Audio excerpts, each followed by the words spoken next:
मेरी भाभी बहुत खूबसूरत थी और आज मेरे भाई की शादी का दिन था। बारात लेकर हम आ चुके थे। भाभी को उनके कमरे में छोड़ने के लिए मैं उनके कमरे तक जा रही थी। मेरे साथ बाकी लड़कियां भी थी। कुछ मेरे चाचा जी की बेटियां थी, मेरी बड़ी बहन और 2-4 और लड़कियां भी थी जो हमारे पड़ोस से आई थी। हमने भाभी का बेड सेट कर रखा था। उस पर फूलों की लाल पत्तियां बिखेर रखी थी। मैंने देखा आंखों ही आंखों में भाभी मुझे इशारा कर रही थी। मैंने सोचा कि शायद वो मुझसे कुछ कहना चाहती है। तभी मैंने उनसे पूछा कि क्या बात है। कहने लगी, बाकी लड़कियों को कमरे से बाहर भेज दो, मगर तुम यही रहो। मैं हैरान थी। भाभी को मैं पहले जानती नहीं थी, ना ही मेरी उनसे कोई दोस्ती थी। अक्सर दुल्हनें तो अपनी ननंद से बात करना तक भी पसंद नहीं करती, लेकिन भाभी पहली रात ही मुझसे कोई राज की बात कहना चाहती थी। मुझे बड़ी खुशी हुई। मैंने बाकी लड़कियों को कमरे से बाहर भेज दिया। भाभी की तरफ मैंने सवालिया नजरों से देखा। चेहरे पर मेरे मुस्कुराहट थी। क्या बात है भाभी, आप परेशान लग रही हैं। मेरी बात सुनते ही भाभी फूट फूट कर रोने लगी। उसकी आंखों से आंसू टप टप करने लगे थे। क्या हुआ? मैं तो और ज्यादा परेशान हो गई। भाभी का हाथ पकड़कर पूछा तो और ज्यादा रोते हुए बोली, भगवान के लिए मुझे यहाँ अकेले मत छोड़ो, मैं मर जाऊंगी। अरे आप क्यों मरेंगी?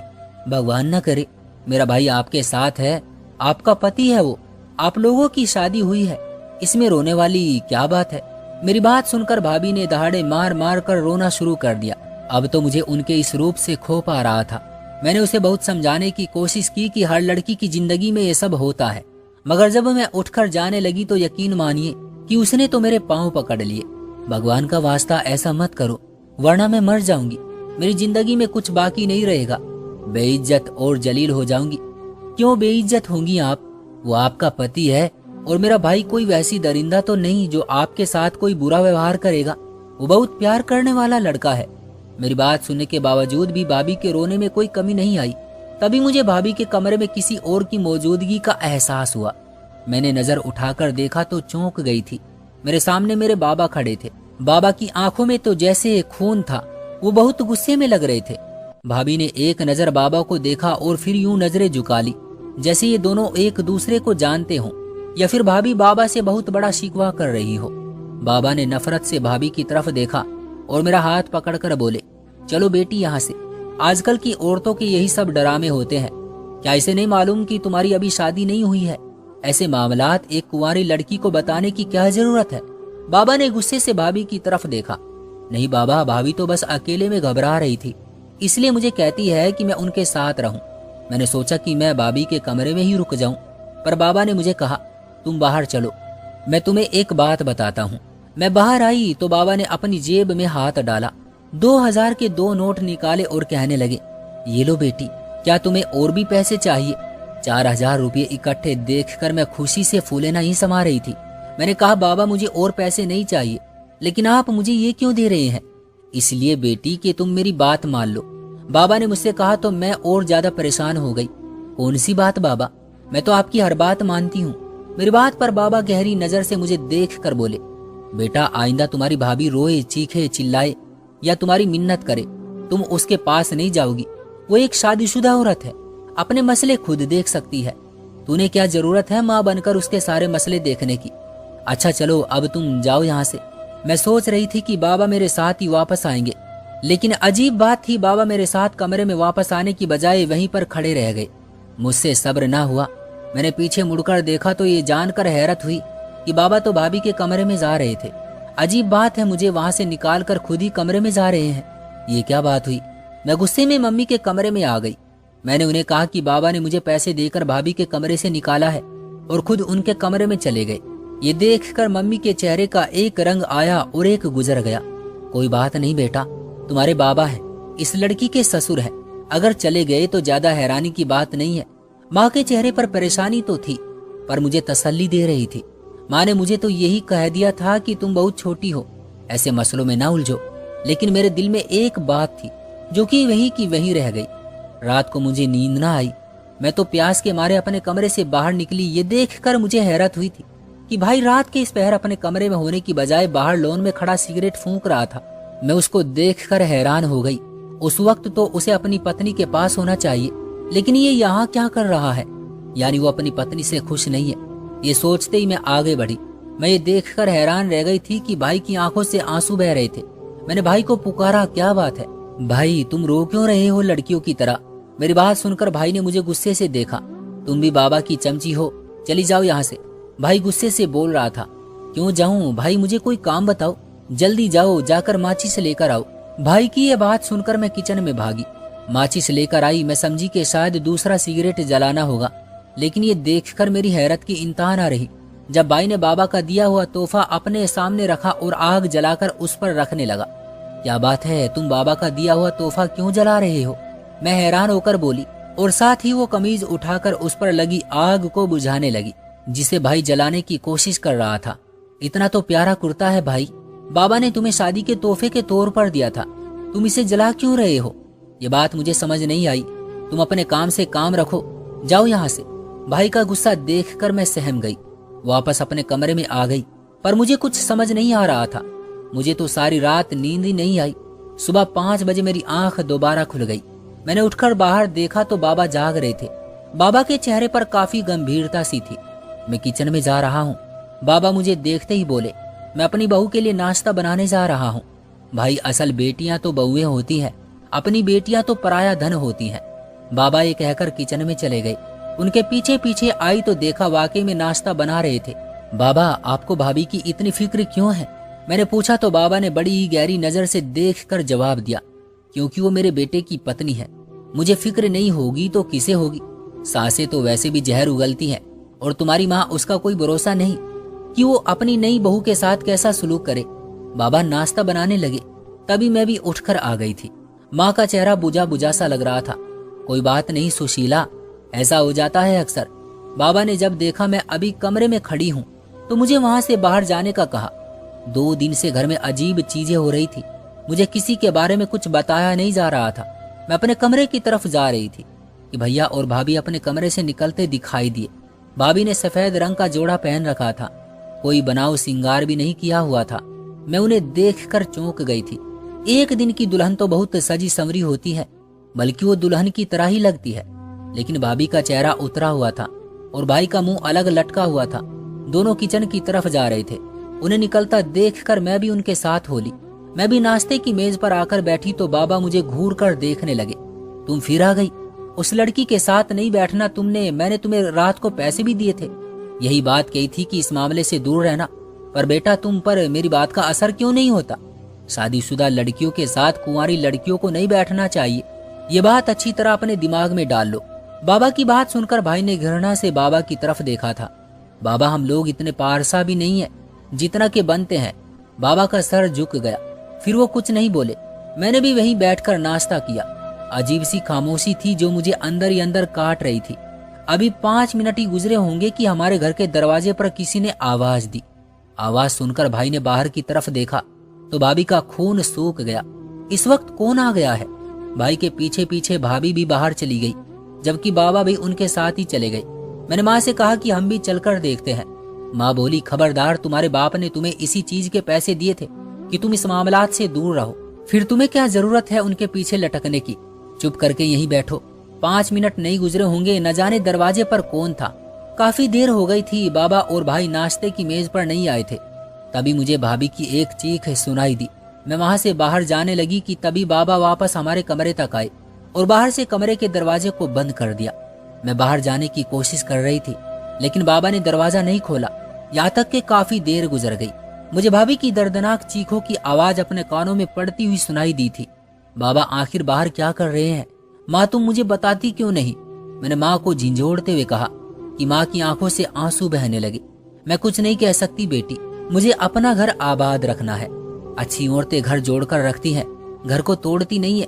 तकरीबन आधा घंटा इसी तरह गुजर गया। मैं भाभी का इंतजार करती रही, लेकिन भैया ने दरवाजा नहीं खोला। आखिरकार 2-3 घंटे गुजर गए।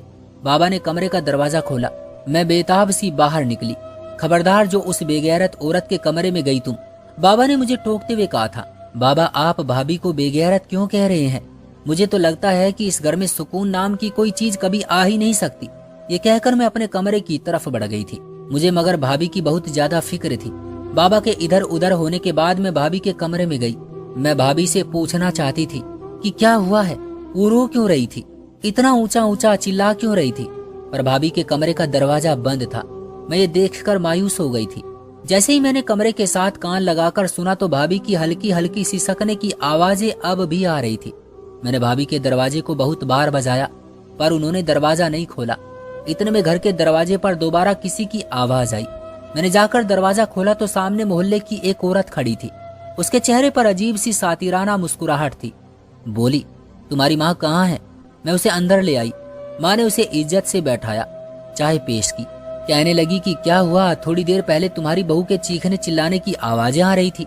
गजब हो गया, शादी को 2-4 दिन हुए नहीं और तुम लोगों ने ये तमाशे शुरू कर दिए हैं।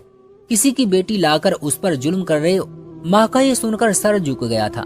माँ कहने लगी, ये मेरे पति का मामला है, मैं इसमें नहीं बोल सकती। ये पति का मामला कैसे हो गया? वो औरत मुंह पर हाथ रख कर बोली, ये तो तुम्हारे बेटे का मसला है। पत्नी तो वो तुम्हारे बेटे की है, तुम्हें कुछ करना चाहिए ना। माँ उसकी बात सुनकर वहां से उठ गई थी। मुझे लगा था जैसे ये बात माँ को बहुत बुरी लगी हो। मैंने देखा माँ जाकर अपने कमरे में रो रही थी। वो चाय पीकर दफान हो गई। मैं माँ को आकर समझाने लगी, होश करें। माँ, क्या हो गया है? आपके रोने धोने से बात सही नहीं हो जाएगी। और फिर आप मुझे भी तो नहीं बताती हैं कि असल मामला क्या है। बस बेटी, तुम अभी छोटी हो, मैं तुम्हें कुछ भी नहीं बता सकती। ये कहकर माँ ने चादर ओढ़ ली और बिस्तर पर सो गई। अब मैं उन्हें क्या जगाती? इतने में भाभी के कमरे से आवाज आई। वो मुझे बुला रही थी। मैं उनके कमरे में गई तो कहने लगी कि मुझे एक कलम और कागज ला कर दो। कलम कागज क्यों चाहिए आपको? क्या करेंगी आप कलम कागज का? मैं हर बात की जासूसी में पड़ जाती थी। भाभी ने मुझे गुस्से से देखा। मैंने फिर जाकर उनको कागज कलम ला कर दिया। भाभी बहुत परेशान लग रही थी। कमरे का दरवाजा उन्होंने फिर से बंद कर दिया। अपने कमरे में आ गई थी। शाम तक भाई आया तो भाई का चेहरा भी लटका हुआ था। मैं तो ये नहीं समझी थी कि भाई, माँ और बाबा को हुआ क्या है। लेकिन रात को एक बहुत बड़ा तूफान आ गया था। मैं अपने कमरे में लेटी हुई थी कि भैया के कमरे से चीखों की आवाजें आने लगी। अब की बार भाभी नहीं बल्कि भैया रो रहे थे। मैं बाहर निकली तो भैया अपना सर पीट रहे थे। फौरन बाबा के कमरे की तरफ भागे और कहने लगे, बाबा, अनुराधा मर गई है। बाबा, अनुराधा की हालत बहुत बुरी है, अनुराधा को बचा लो। भाई की बात सुनकर बाबा भी अपने कमरे से भागे भागे आए। भाभी कमरे में ऊंधे मुंह पड़ी थी। मैंने देखा भाभी के मुंह से खून निकल रहा था। मैं ये देखकर बहुत रोई थी। भाई ने बाबा से कहा कि वो अपनी पत्नी को अस्पताल लेकर जाना चाहते हैं, पर बाबा ने उन्हें इशारे से खामोश करवा दिया। बोले कि बेटा, इसे बिल्कुल अस्पताल लेकर जाने की जरूरत नहीं है। इसने खुद अपनी मौत खुद को मारा है। तुम्हारी पत्नी ने खुदकुशी की है। ये कहकर बाबा ने उनकी आंखें बंद कर दी। भाभी बहुत खूबसूरत थी और शादी के 3 दिन बाद ही वो इस दुनिया को हमेशा के लिए छोड़कर जा चुकी थी। मेरा तो रो रो कर बुरा हाल था। मैं कभी भाभी की तरफ देखती तो कभी बाबा की तरफ। सब परेशान खड़े थे, पर बाबा के चेहरे पर गहरी गंभीरता थी। बेटा, इसके घर वालों को कॉल करो, आकर अपनी बेटी को ले जाए। भाई ने भाभी के घर वालों को कॉल की। आधे घंटे में वो लोग तनतनाते हुए हमारे घर में कूद आए। उन्होंने आकर भाई को बहुत धमकियां दी। कहने लगे कि हम अपनी बेटी का पोस्टमार्टम करवाएंगे, तुमने ही हमारी बेटी को जान से मारा है। यकीनन तुम यही चाहते होंगे कि इतनी खूबसूरत पत्नी के साथ बाकी की जिंदगी ये ताना सुनते गुजार दोगे कि लंगूर को अंगूर मिल गया है। भाई के सर पर बहुत सारे इल्जाम लग गए थे। भाभी के मायके वाले भाभी पर यही इल्जाम लगा रहे थे कि तुमने हमारी बेटी को जहर देकर मारा है। मगर बाबा बहुत गहरी सोच में डूबे हुए थे। उन सब लोगों को उन लोगों ने भाभी के कमरे से निकाल दिया। इस वक्त इस कमरे में कोई नहीं आएगा, ये कमरा बंद रहेगा। बाबा ने कमरे को अंदर से बंद कर दिया और खुद उस कमरे में ही बैठ गए। ये बात मेरी समझ में नहीं आई थी। भाभी के मायके वाले बहुत सारी बातें सुनाकर चले गए थे। भाई का भी रो रो कर बुरा हाल था। वो अपनी पत्नी से मोहब्बत करता था, इसलिए क्योंकि वो एक खूबसूरत औरत थी। लेकिन भाभी क्यों रो रही थी? क्यों ये कहती थी कि मैं मर जाऊंगी? ये बात मेरी समझ में नहीं आती थी कि बाबा की इस केस में क्या दिलचस्पी थी। शाम तक बिल्ली थैले से बाहर आ गई। भाई के ससुराल वालों ने कहा कि हम अपनी बेटी का पोस्टमार्टम करवाएंगे, उसके बाद पता चलेगा कि इसने खुदकुशी की है या इसे मारा गया है। जो भी था, भाई को पुलिस ने कस्टडी में ले लिया था। पुलिस उन्हें घर से उठाकर ले गई थी। माँ बहुत रो रही थी। भाई थाने में था और हम उसकी कोई खबरगिरी नहीं कर सकते थे। इधर बाबा ने भाई के कमरे को अभी तक अंदर से बंद कर रखा था। हमें भी वहां जाने की इजाजत नहीं थी। तभी हमारे घर में पुलिस की टीम आई। बाबा ने कमरे के दरवाजे को खोल दिया। मुझे वहां से जाने का कहा, लेकिन पुलिस वालों को न जाने बाबा क्या क्या दिखाते रहे। उसके बाद पुलिस वहां से चली गई। शाम तक भाई घर आ गए थे। भाई के घर आने के बाद मैंने देखा बाबा खामोशी से बैठे भाई को कुछ समझा रहे थे। बेटा, मैंने कहा था ना तुम्हें, मैंने पहले ही कहा था कि सोच लो फिर, पर तुम्हें तो अपना बाप हमेशा गलत ही लगता था। बाबा बातें कर रहे थे कि मैं भी वहां आ गई। भगवान के लिए बाबा अब तो मुझे बता दे कि क्या बात है। मैं थक गई हूँ पहेलियां बुझाते बुझाते। इतनी छोटी भी नहीं हूँ मैं कि मुझे घर के मामलात का पता ना हो या पति पत्नी के संबंध ना समझ सकूं। बाबा, मेरी भी शादी की उम्र है, मुझे इस घर के हर मसले को जानने का हक है। अच्छा आओ बेटी, मैं तुम्हें भी सारी बात बता देता हूँ, लेकिन वादा करो तुम ये बात किसी को नहीं बताओगी। तुम्हें पता है ना, मोहल्ले के लोग ऐसी बातें करेंगे। जो भी था वो किसी की बेटी थी, किसी की इज्जत थी, जो अब इस दुनिया से चली गई, तो अब हमें इसका भरम रखना है। बाबा ने ये कहकर मेरे सामने एक खत कर दिया। मैं जान गई थी ये वही कागज है जो मैंने पिछली रात भाभी को दिया था। भाभी ने ही मुझसे कागज कलम मांगा था। मैं जैसे जैसे खत पढ़ती रही, मेरे तो कदमों तले से जमीन निकल गई। मेरे लिए वो खत पढ़ना मुश्किल हो रहा था। खत पढ़ने के बाद मुझे समझ में आई थी कि भाभी मुझे उस रात अपने कमरे में रखने का क्यों कह रही थी। क्यों वो ये कह रही थी कि अगर तुम यहाँ नहीं रुकी तो मैं मर जाऊंगी, और वो बेचारी वाकई मर गई थी। पर बाबा, उस सब के पीछे जिसका कसूर है आपने तो उसका जिक्र ही नहीं किया। मैंने बाबा की तरफ देखा, बाबा के चेहरे का रंग आया और गुजर गया। किसका कसूर है बेटी? क्या तुम भी मुझे ही कसूरवार समझ रही हो? नहीं नहीं बाबा, लेकिन कोई तो है ना उसके पीछे, और जो है उसको हमें सबके सामने लाना चाहिए। हाँ बेटा, ये बात तो बिल्कुल सही कही है तुमने। अब ये तो पुलिस का काम है, हम तो शरीफ लोग हैं, हम इस मामले में कुछ नहीं कर सकते। मैं और बाबा बातें कर ही रहे थे कि भाई फिर से कमरे में दाखिल हुआ। उसने बाबा के कदमों में बैठकर बाबा के पांव पकड़ लिए और माफी मांगने लगा। बाबा, मुझे माफ कर दे, मैं नहीं जानता था कि वो ऐसी औरत है। जब उसने पहली बार आप पर इल्जाम लगाया तो वो मुझे बहुत ज्यादा परेशान लगी थी। उसने अपने आंसू बहा बहा कर मुझे ये बताने की कोशिश की कि तुम्हारा बाप मुझे डराता है, धमकाता है, मेरे साथ कोई संबंध कायम करना चाहता था। शादी से पहले ही तुम्हारा बाप मुझे जानता था। जब मैंने उसके साथ कोई बातचीत नहीं की तब से मुझे डरा धमका रहा है कि अगर तुम अपने पति के पास गई तो मैं तुम्हारी जान ले लूंगा और तुम्हारे घर वालों को भी मार दूंगा, इसलिए मैं तुम्हारे करीब नहीं आ सकती। बाबा, उस दिन मुझे आपसे बहुत नफरत हुई थी। मैं पूरी रात अपने कमरे से बाहर बैठा रहा। मैंने आपका दिया हुआ तोहफा भी जला दिया था। उसने मुझसे ऐसी बातें कही थी जिन पर यकीन ना करना मेरे लिए बहुत मुश्किल था। मैं तो उस पर यकीन कर बैठा था, लेकिन बाबा, उसने खुदकुशी करते हुए सच बोल दिया। उसने बता दिया कि जो उसे डरा रहा था वो कोई और नहीं बल्कि उसका आशिक था, जिसके साथ वो एक पत्नी की तरह रह रही थी। उस लड़के के पास अनुराधा की बहुत सारी तस्वीरें मौजूद थी, जिन्हें उसने सही वक्त आने पर इस्तेमाल किया। अनुराधा को डराया धमकाया कि अगर वो मेरे करीब गई तो उसे उन तस्वीरों के साथ बदनाम कर देगा।